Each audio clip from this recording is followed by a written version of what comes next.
வைகை நதியே மாய சிறகே தேடும் பதில் சொல்வாயோ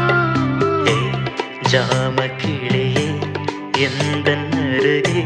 சாகும் வரை நில்வாயோ வானம் கடலானாலும் நேரம் நின்று போனாலும் காற்றலைகள் ஓய்ந்தாலும் நம் உறவு மாயாதே பாசவளரே பாதி உயிரே இந்த கதை